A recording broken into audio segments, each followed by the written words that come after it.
Flight ticket दाना हरसै आङो मा नों फैदोंबा नोङो बाहेराव सिनि मोनबासो आरो एसे प्रब्लेम जाबायना मा प्रब्लेम हिनजाव लाना फैबायलै आं हिनजाव लाना फैबाय मा नांगौ बुं जेबो गिदा 5000सो 5000 होनायलाय मा खालामो नोंलाय 5000 नोङो मास मोनसे सोलिनो हागोन ना गेला mau gela foto mau lele tuh gela matilio gela foto zaman aku gela Hey guys, welcome back to my channel. So in another video. So today मोनसे माने prank shoot खालामगोन आरो ना prank shoot माने गोबांखौनो बेसेन खालामनो हायो मिथिलियानो खालामनिसै दिनै मा गासैबो मिथिया होमबा एप्रिल फुल नङा होमबा स' गासैखौबो एप्रिल फुल खालामनि आरो ना थ' खालामनो नाजानोसै नङा होमबा आंनि केमेरामेनखौ खालामनि आरो ना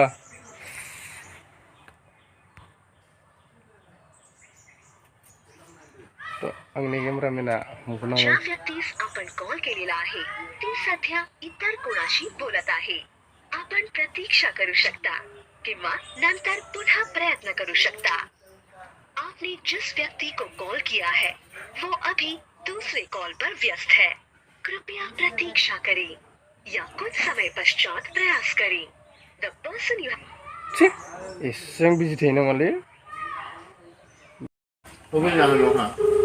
मिटा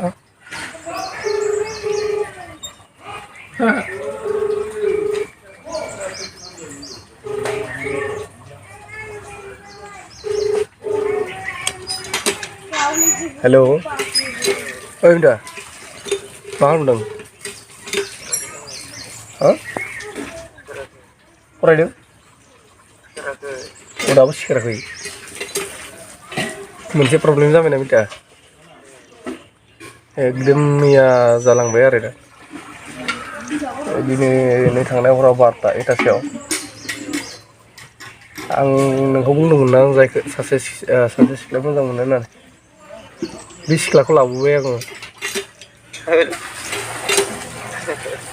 नंगौ मिटा मा होनदों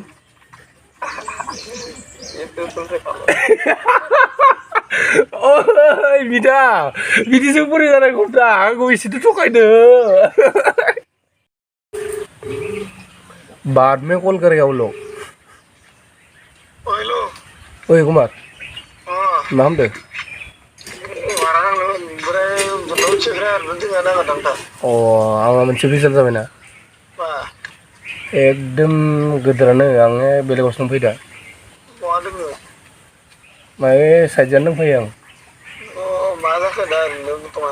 बर्थमान माने आं सिगां बुंना सासे सिख्ला मोजां मोनो होननाया बे सिख्लाखौ लाना फैबायलै आङो हराव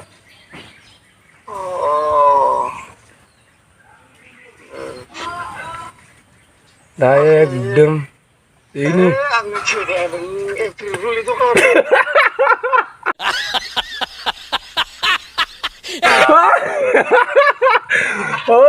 फाग्ला इसोरनो थगायदोंमोन स' गाइस इदि हमजालायबाय मानसिफोरा इमान इन्टेलिजेन्ट जाबायना गासिबो थगायजालिया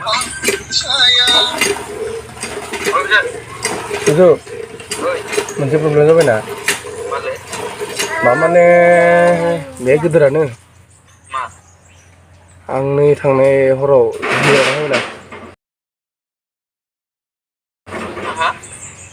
हिनजाव लाना फैबायना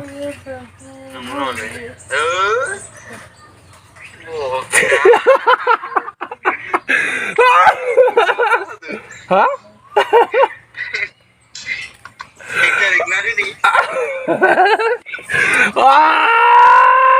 किसिखौ उन्निथ' मा होनदों oh my god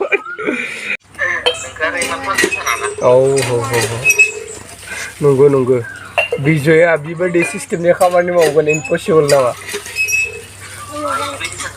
नङा जेनेबा होमबाबो मानसिफोरखौ नायनानै मिथिखायोना सोर मा सिस्टेमनि मा जोंखौ नुनायाव जेनेबा माहाय सथं थाथारां नुनो हानाय खिन्थु होमबाबो जों बे सिस्टेम नङा जे हिनजाव लाना खारगोन सिस्टेमखौ नंगौ नंगौ दालाय मा दखान फैगोन दे होमबा सुजु आरो बेलेगखौ बुंनायलायनि दे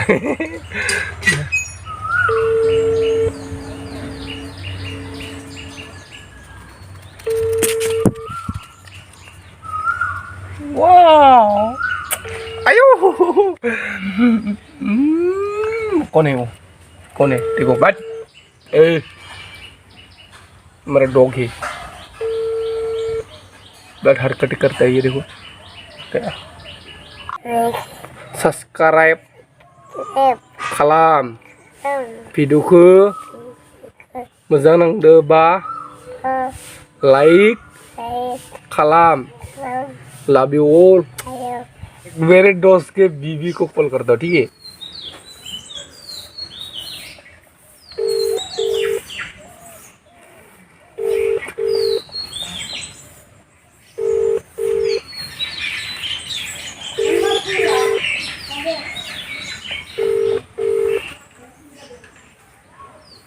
hello Kora sa?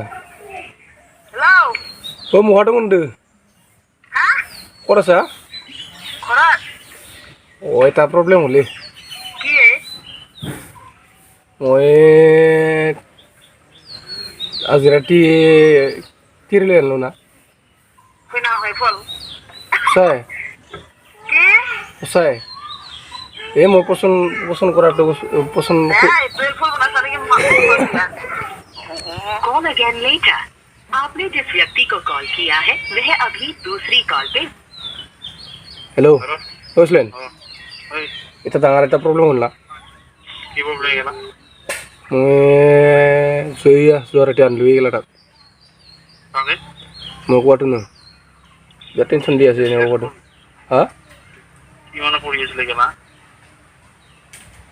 Lo anlu ha? কি মনে পড়িয়েছিল Ida aye class 7 hol hoy aro class 6 ho. এই জি তারপর Kwatu dia soita. তাৰপিছত মানে গুৱাহাটী ক'ত আছা তই গুৱাহাটী দে কাউলীয়া গুৱাহাটী নহয় ডাইৰেক্ট মেইন গুৱাহাটী নহয় মানে তাতে আৰু মেইন গুৱাহাটী তাতে গিলি মানে আৰু কিবা চিবা কৰি থাকে কোনা লগতে গেলা কি কেছ দিলে কোনা লগ কেছ দিলেতো কোনা লাগবই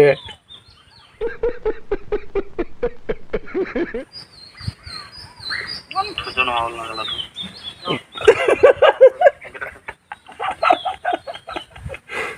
ঐ তুই কি করবো আছে তই কি কৰিম মানে কিবা এটা ক কি বুলি ভাল হ'ব হ্যাঁ কি কৰিলে ভাল হ'ব এতিয়া বাহিৰতো যাওঁ নেকি এইগিলা ডাইৰেক্ট তই ভাত চাবা কি গেলা ভাব চাবা কি মানে আৰু তাক লৈ আহিলোঁ সেনে আৰু একবাৰ দিব কিবা থবা যাম নেকি এইগিলা আনলোৱে গেলা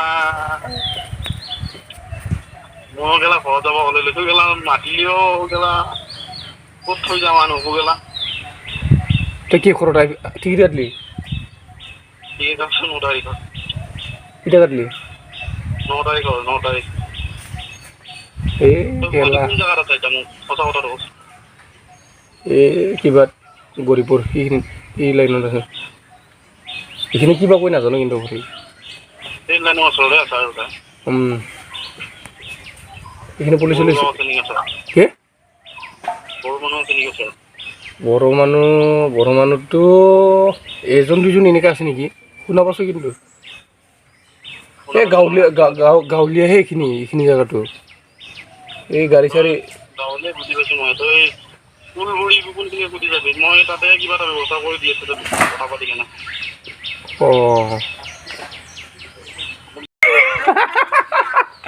Aslan, I'm really sorry, darling. এই ময়ো জানো গম পাইছা Oh, মই কম ভিডিঅ' কৰি নাছিলে বুলি কিনে তই মই কাটি কিনে তই ফোন কৰিছিলি oh, যি কামটো কৰি আছা ha.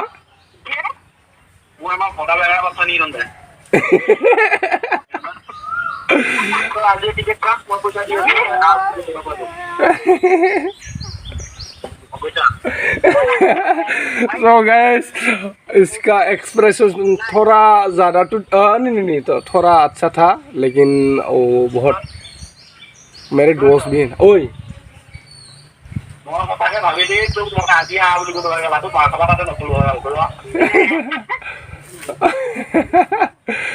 ओके हाँ हाँ Hello. ओए मा खालामदों? Good morning. मर्निं मोनसे प्रब्लेम जाबायना मा प्रब्लेम? हिन्जाव लाना फैबायलै आं हा? हिन्जाव लाना फैबाय मा नांगौ बुं? मा नांगौ माने बेलेगावसो दंफैयो आं दा मदद नांगौ आरो दा मौ थांबा हामगोन मौ मागोन एसे बुंदो। या माखासे हरनो गिदा 5000सो 5000 होनायलाय मा खालामगोन नोंलाय? औ 5000 नोङो मास मोनसे सोलिनो हागोन ना? बिराद टेनसनावबो दोङो मा होनना बुंनो आरोना ओइ दिनै हराव लाना फैदो आं दोङो सिन्था खालामनाङा आं हरगोन ना फैसा सिन्था खालामनाङा खैदिन हरगोन नोंलाय आंखौलाय? आरे दा नै 5000 हरबाथाय एबा दा फैगोन मासाव 5000 हरबाथाय सोलिनो हाया होमबा नोङो? नोंथ' आंनो देनां दिहुनना होदो बास बिदि आरो मा खालामनो बेला नै गाबबाय थादो इबो बिफाया गरम नांबाय थादो केस सेसनि प्रब्लेम जानो हानाय होमबा नोंखौ फ्लाइटनि टिकेट दानना हरनोसै आङो मा नों फैदों होमबा नोङो बाहेराव बाहेराव सिनेमा मोनबासो आरो गुवाहाटियाव बराय फैखादो आं हरखानोसै फैसाखौ टिकेटखौ दानना हरनोसै ओमफ्राय जानायखौ जानाय नाङा ट्रेनाव फ्लाइटआव जानाय नाङा नङाना तिन घन्टायावनो मोनहैगोन ना स' गाइस फाइनालि दिनैनि थाखाय बाय बाय लाभ इउ अल नेक्स्ट गोदान टपिकनि सायाव फैफिनसिगोन थ' बेनि थाखाय बाय बाय